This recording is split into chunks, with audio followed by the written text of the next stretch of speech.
Alright everyone, I want to make a relatively quick video on this. This is my uh, Mr. Volcano Forge. I am currently, just to give an update on it, I don't have my burners in, but this up here, it's nice and hard. I mean, it's nice and it's rigid, you know. It's not like stupid hard, but there's just a little bit of moisture down in here. The sides are fairly dry, so what I've done before I stick my burners in here, what I'm doing is I've got candles in here. I've got 4 candles in there, and what that's doing is it's slowly drawing out the moisture. And it's not to the point, when you superheat something fast or burn it, it shrinks. And that's what I'm trying to avoid. I'm trying to avoid the ceiling up here pulling away from the metal. That's what I'm trying to avoid. If you rush things, after I sprayed this rigidizer on here, it sat for at least a day or two, and then I put it in there, and then tonight's Sunday, and I got this on Thursday, and I don't think I even messed with it until Friday.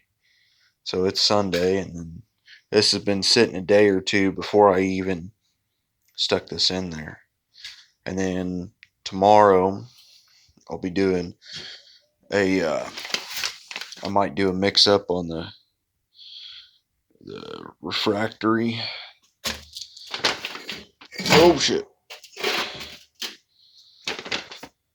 There's some more refractory. This is a bigger bag. It's all Satanite. Well, there goes one brick. Oh man. Yeah, there goes that brick.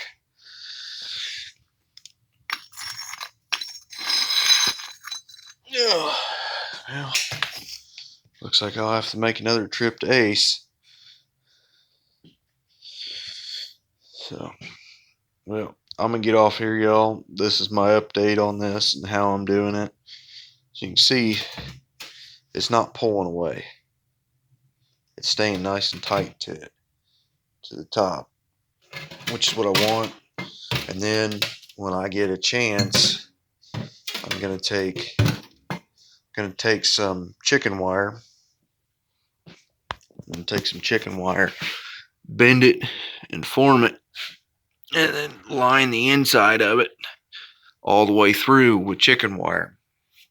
And the reason why I'm doing that, some people might call it a bit excessive, but anybody that has a structural concrete background knows exactly what I'm doing.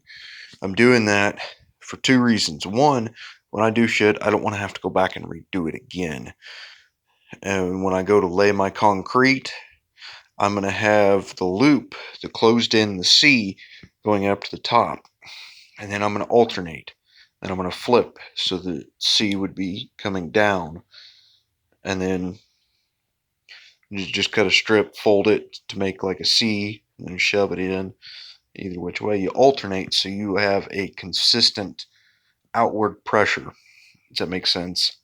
The reason why I'm doing that is so that way when I lay in my little bit of refractory in the bottom, let that sit, let it dry, let it cure for a couple of days, and then start working up the sides. And then stop, let that cure, let that sit and dry. By that point, by the time I reach about right here, okay, I let this all dry. What I'm going to do at that point is turn this 180 degrees and then line the top. And the reason why I'm going to do it that way is it doesn't give it a chance to pull away from the top.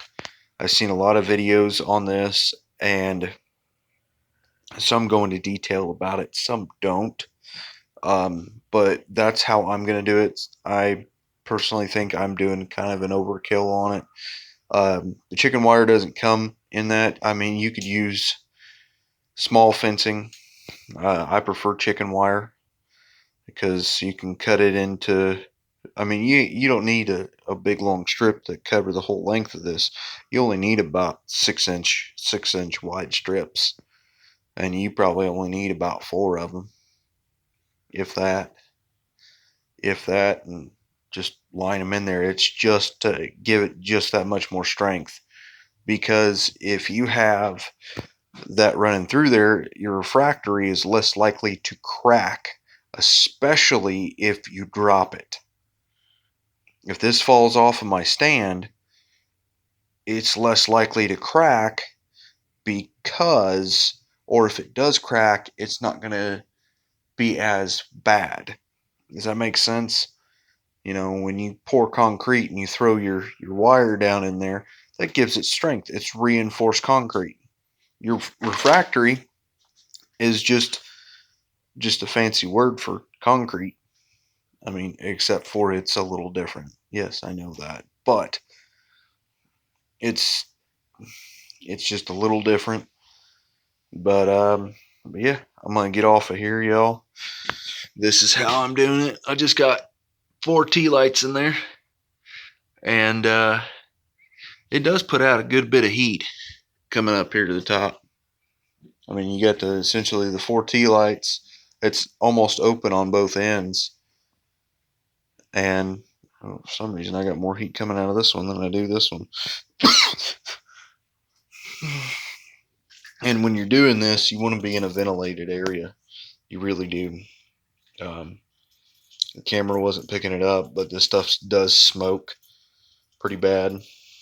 I don't have a propane tank just yet. I'm planning on buying one. I'm looking to get at least 100-gallon tank, but I want to get 2 of them. And the reason for that is one will be used, one will be in the reserve. When one of them starts getting about halfway empty, I'll go fill the other one up and keep them on a constant rotation. 2 is 1, 1 is none. That is how I'm going to approach that method. I'm going to spend about roughly, I think they're $135 a piece, brand new. So that's what I'm going to do. Well, I'm going to get off here, y'all. I done made this video pretty long. Hope everybody has an awesome and safe night. Take care, y'all. Bye.